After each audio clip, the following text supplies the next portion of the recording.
क्या हो अगर आपको एक रूम में बंद कर दिया जाए जहां आपके पास खाने को खाना और पीने को पानी भी ना हो, जो एक नर्क की तरह हो और हर मिनट आपको मरने का एहसास हो। इस कहानी में आप ऐसा ही कुछ महसूस करेंगे। ये कहानी एक आदमी के ऊपर है जिसे कोई एक रूम में बंद कर देता है जहां उसके पास कुछ भी नहीं होता। अब क्या वो कभी उस रूम से बाहर निकल पाएगा या उसकी जिंदगी इसी रूम में खत्म हो जाएगी? ये आपको इस कहानी को देखकर मालूम करना होगा। Iron door. कहानी की शुरुआत में हमें एक आदमी को दिखाया जाता है जिसने शायद रात कुछ पी लिया होगा, जिससे उसको रात में कुछ याद ही नहीं होता। और जब उसकी आंखें खुलती हैं तो वो अपने साइड में मरे हुए एक चूहे को देखकर डर जाता है। वो देखता है कि वो एक अजीब से चारों तरफ से बंद रूम में है। उस रूम में लोहे का एक वॉल्ट जैसा दरवाजा भी होता है। इस आदमी को कुछ भी समझ नहीं आ रहा होता है कि वो कहाँ पर है। वो उस लोहे के दरवाजे को खोलने की कोशिश करता है पर उससे वो नहीं खुलता। इस आदमी को लग रहा होता है कि शायद इसका कोई दोस्त उसके साथ प्रैंक कर रहा है। ये गुस्से में अपने उस दोस्त का नाम लेकर कहता है कि मुझे एक बार बाहर आने दे, तुझे तो मैं नहीं छोड़ूंगा, तेरी नौकरी तो गई। ये आदमी इस रूम में रखी हुई एक अलमारी को भी हिलाने की और खोलने की कोशिश करता है पर वो अलमारी भी नहीं खुलती। धीरे धीरे उस मरे हुए चूहे को भी मक्खियां खा रही होती है। ये आदमी इस रूम में लगे हुए कैमरे को ढूंढने लगता है कि कहीं कोई इसके ऊपर नजर तो नहीं रख रहा, पर उसे रूम में कोई कैमरा नहीं मिलता। वो फौरन अपनी जेब से फोन निकालकर किसी को फोन करने लगता है पर इस जगह उसके फोन में नेटवर्क ही नहीं आ रहे होते हैं। यानी इस समय ये जगह बिल्कुल आइसोलेटेड है। वो आदमी अब बहुत तेजी से गुस्सा होने लगता है और अपने साथ काम करने वाले और अपने दोस्तों पर चिल्लाने लगता है क्योंकि उसको अभी भी यही लग रहा था कि उसके दोस्त उसके साथ कोई प्रैंक कर रहे हैं। पर थोड़ी देर बाद उसका ये भ्रम टूटने लगता है और उसको ये रियलाइज होने लगता है कि शायद इस दरवाजे के बाहर कोई भी नहीं है। वो गुस्से में जोर जोर से उस लोहे के दरवाजे पर लात मारने लगता है। वो एक बार फिर गुस्से में सबसे चिल्लाकर ये बोलता है कि तुम्हारे पास आखिरी मौका है, मुझे यहाँ से जल्दी बाहर निकालो वरना मैं तुमको पुलिस से पकड़वाकर जेल में भिजवा दूंगा। इस बार भी कोई जवाब नहीं देता। बिना पानी और बिना खाने के उसे अब यहाँ पर एक पूरा दिन बीत जाता है। अगले दिन वो उठकर सबसे पहले टाइम देखता है। घड़ी में सुबह के 9 बज रहे थे, जिसके बाद वो अपना फोन निकालकर ये चेक करता है कि क्या अब नेटवर्क आ रहे हैं या फिर नहीं। तभी उसका फोन नीचे गिरकर टूट जाता है जिससे उसका दिमाग और ज्यादा खराब होने लगता है। उससे अब अपनी प्यास पर काबू नहीं करा जा रहा था, इसलिए अपनी प्यास बुझाने के लिए वो अपना जूता निकालकर उसमें अपना यूरिन भरता है और उसको ही पी जाता है, जिससे थोड़ी देर के लिए तो उसकी प्यास बुझ जाती है। पर उसको अभी भी बहुत तेज गुस्सा आ रहा था। तभी उसे ऊपर लगी हुई लाइट में एक चाबी दिखाई देती है। वो फौरन लाइट को तोड़कर उस चाबी को निकालता है। वो चाबी उस अलमारी की होती है। वो काफी डरते हुए उस अलमारी को खोलता है कि कहीं इसमें कुछ गलत तो नहीं। उस अलमारी का ताला खोलने पर उसको उसके अंदर से एक ऑक्सीजन और एक गैस का सिलेंडर मिलता है, जिसके साथ उसे उसके अंदर से छेनी हथौड़े जैसे 2 हथियार भी मिलते हैं। वो छेनी और हथौड़े से उस लोहे की वॉल्ट जैसे दरवाजे को तोड़ने की कोशिश करता है पर उस दरवाजे पर छेनी और हथौड़े से एक भी खरोच नहीं आती। जिसके बाद वो उस गैस सिलेंडर से वेल्डिंग मशीन बना लेता है और उसकी आग से उस लोहे के दरवाजे को काटने लगता है। पर छेनी हथौड़े की तरह इसका भी उस दरवाजे पर कोई असर नहीं होता।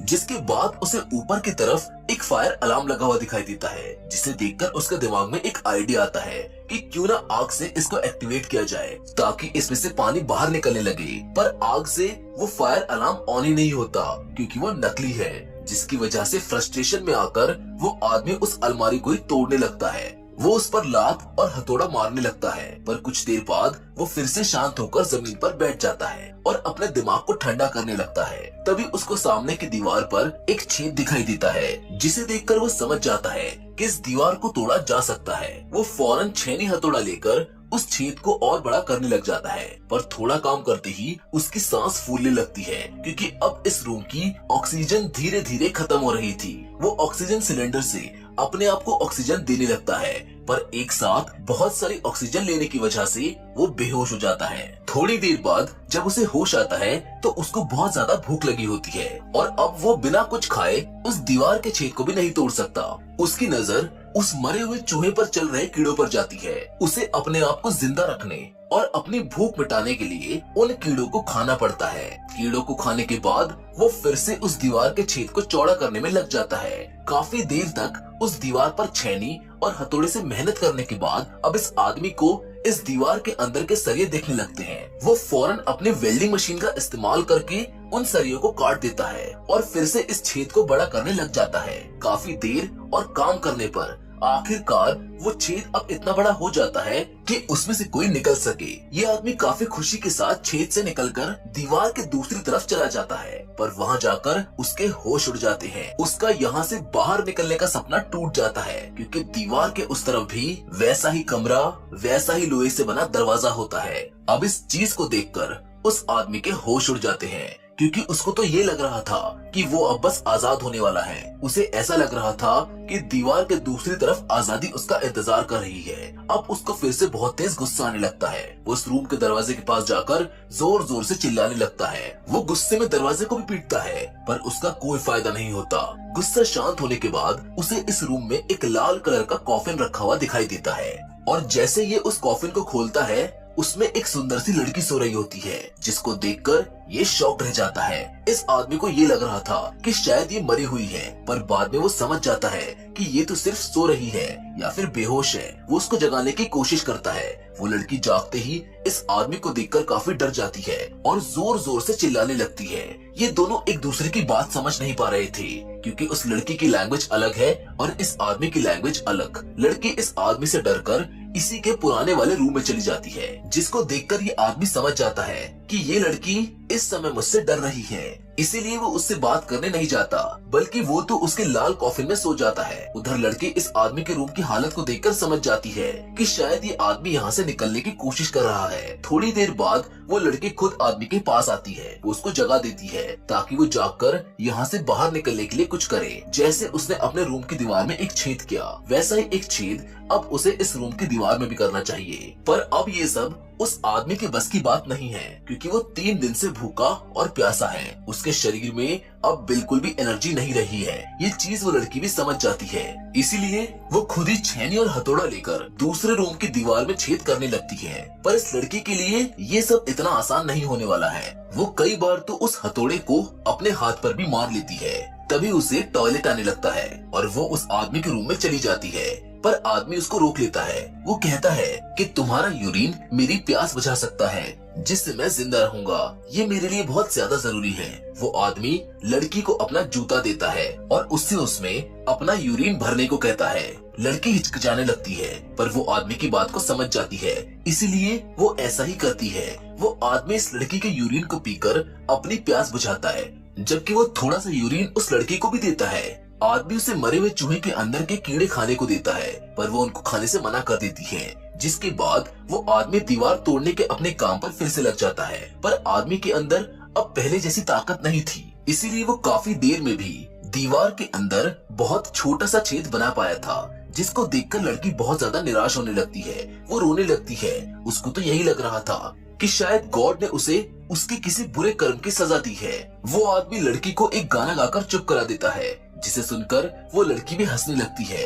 तभी छेद करते हुए आदमी के हाथ पर हथौड़ा लग जाता है। इसीलिए लड़की फौरन अपने सर का कपड़ा उतारकर उसके हाथ पर बांध देती है। धीरे धीरे इन दोनों के बीच दोस्ती होती जा रही थी। ये दोनों एक दूसरे की लैंग्वेज तो नहीं जानते थे, लेकिन एक दूसरे के इमोशंस को अच्छे से समझ पा रहे थे। अब वो दोनों एक साथ काम करने लग जाते हैं। तभी अचानक से उनको लोहे का दरवाजा खुला हुआ दिखाई देता है। वो दोनों भागकर उसकी तरफ जाते हैं, पर इन दोनों के जाते ही वो लोहे का दरवाजा फिर से उसी जगह आकर बंद हो जाता है। अब काफी देर तक ये चीज होती रहती है। बार बार वो दरवाजा खुलने लगता है, पर जैसे ये दोनों उसके पास जाते हैं वो फिर से बंद हो जाता है। जिसको देखकर अब वो आदमी समझ जाता है कि अगर हम इस दरवाजे के सामने मुंह करके रखेंगे तो ये बंद हो जाएगा। हमें इसे खोलने के लिए इसकी तरफ पीठ करके आगे बढ़ना होगा। ये दोनों ऐसा ही करते हैं और धीरे धीरे दरवाजा भी खुलने लगता है। आखिरकार अपने इस तरकीब से ये इस दरवाजे को खोल ही देते हैं, पर दरवाजे से बाहर आकर ये दोनों काफी निराश और गुस्सा होने लगते हैं, क्योंकि बदकिस्मती से ये भी वैसा ही एक तीसरा रूम था, जिसमें एक खाली कॉफिन और पिछले 2 रूम्स की तरह एक लोहे का दरवाजा था। पर इस रूम के अंदर जमीन के नीचे एक कब्र भी खुदी हुई थी। लड़की फौरन पीछे के रूम में जाकर अपने सारे औजार ले आती है, जिससे वो इस रूम को भी तोड़ सके। आदमी समझ चुका था कि शायद हर दरवाजे के पीछे ऐसा ही एक और रूम है, इसीलिए इस बार उसने खुदी हुई कब्र को और खोदकर उसके नीचे एक सुरंग बनाने की सोची। वो दोनों इस काम में लग जाते हैं। उनको ऐसा भी लग रहा था कि शायद दरवाजे की तरफ पीठ करके काम करने से पिछली बार की तरह इस बार भी लोहे का दरवाजा खुल जाएगा। पर इस बार इन दोनों की तरकीब काम नहीं आती। दरवाजा इस बार नहीं खुलता। सुरंग खोदते हुए उस आदमी के अंदर बिल्कुल भी ताकत नहीं बची होती है। वो ताकत के साथ साथ अपनी हिम्मत भी हारता जा रहा था। वो कब्र में गिर जाता है। लड़की उसके सिर को छूकर देखती है तो उसको पता चलता है कि इसको तो बहुत तेज बुखार है। वो आदमी हर कमरे में कॉफिन और इस कमरे में कब्र को देखकर समझ गया था कि शायद इन्हें यहाँ पर कैद करने वाला यही चाहता है कि ये दोनों आपस में से किसी एक को मारे और या तो उसके मांस को खाना शुरू करे या इसे कब्र में ही दफना दे। आदमी लड़की को मारने के बारे में सोचता भी है पर वो ऐसा नहीं कर पाता। वो रोते हुए चिल्लाकर उनको यहाँ बंद करने वाले को उल्टा सीधा बोलने लगता है। वो ये कहता है कि तुम यही चाहते हो ना कि मैं इस लड़की को मार दूं, पर मैं ऐसा नहीं करूँगा, चाहे मुझे खुद ही क्यों ना मरना पड़े। आदमी उस कब्र में ही लेट जाता है और मरने का इंतजार करने लगता है। वो धीरे धीरे बेहोश होने लगता है। लड़की उसको होश में रखने के लिए उसके चेहरे पर थप्पड़ भी मारती है पर उसको होश नहीं आता। लड़की उसे कब्र में से उठाकर ऊपर ले जाकर लेटा देती है और भागकर उस दरवाजे के पास जाकर चिल्लाने लगती है क्योंकि वो भी अब इस जिल्लत भरी जिंदगी से परेशान होने लगी थी। वो अपने आंसुओं से आदमी की प्यास बुझाती है और धीरे धीरे अपने कपड़े उतारने लगती है ताकि वो अपने शरीर की गर्मी से आदमी को होश में रख सके, क्योंकि लड़की भी ये बात जानती है कि अगर ये आदमी मर गया तो फिर उसका मरना तय है। अब उस लड़की के छूते ही वो आदमी होश में आ जाता है। वो समझ जाता है कि लड़की क्या करने की कोशिश कर रही है, इसीलिए वो उसको नहीं रोकता। धीरे धीरे उस आदमी को अब एक सुकून मिलने लगता है और वो सो जाता है। अब जब उसकी आंखें खुलती हैं तो वो लड़की को अपने पास में ही सोते हुए पाता है। वो रेंगता हुआ उसी रूम के कॉफिन के पास जाता है और उसमें से एक कपड़ा लाकर लड़की के ऊपर डाल देता है ताकि उसको ठंड ना लगे। वो सोचता है कि उसने अपनी आज तक की जिंदगी में क्या क्या बुरे काम किए हैं जो किस्मत ने आज उसको इस नर्क के अंदर लाकर पटक दिया। जिसके साथ वो ये भी सोचता है कि चलो मैंने तो अपनी जिंदगी में बुरे काम किए हैं पर इस लड़की का क्या कसूर होगा, ये बेचारी तो कितनी अच्छी है, अभी इसने मेरी जान भी बचाई, क्योंकि अगर ये ना होती तो शायद अब तक मैं मर चुका होता। वो आदमी ये सारी बातें सोचता हुआ फिर से सोने लगता है पर तभी उसे लोहे के दरवाजे के खुलने की आवाज आती है। वो लड़की को जगाता है और उसको बताता है कि शायद ये दरवाजा भी पिछले दरवाजे की तरह ही खुलने वाला है। हमें इसकी तरफ अपनी पीठ करके ही आगे जाना होगा और ये दोनों दरवाजे की तरफ पीठ करके आगे जाने लगते हैं। पर अब आदमी बहुत ज्यादा कमजोर हो चुका था। उसके शरीर में अब इतनी ताकत भी नहीं थी कि वो चल सके, इसीलिए लड़की उसे अपना सहारा देते हुए दरवाजे की तरफ ले जाने लगती है और आखिरकार ये दरवाजा खुल जाता है। दरवाजे के बाहर का दृश्य देखकर ये दोनों चौंक जाते हैं क्योंकि इस वक्त इनकी आंखों के सामने सबसे खूबसूरत नजारा था। दरवाजे की बाहर की दुनिया एक सपनों की दुनिया की तरह लग रही थी जिसमें बेहद खूबसूरत पेड़, झरने, पहाड़ और बादलों से भरा नीला आसमान था। इन दोनों को अपनी आंखों पर विश्वास ही नहीं हो रहा था, लेकिन ये सब सच था। ये दोनों एक दूसरे को देखकर मुस्कुराने लगते हैं और अपनी इस नई जिंदगी की ओर बढ़ जाते हैं। आखिरकार इतनी मुसीबतों का सामना करने के बाद इन्हें इस नर्क से आजादी मिल ही गई। इस स्वर्ग और इनकी इसी खुशी के साथ आज की हमारी ये कहानी यहीं पर खत्म हो जाती है। इस कहानी से हमको एक चीज तो सीखने को मिलती है कि चाहे कुछ भी हो जाए हमें कभी भी हार नहीं माननी चाहिए।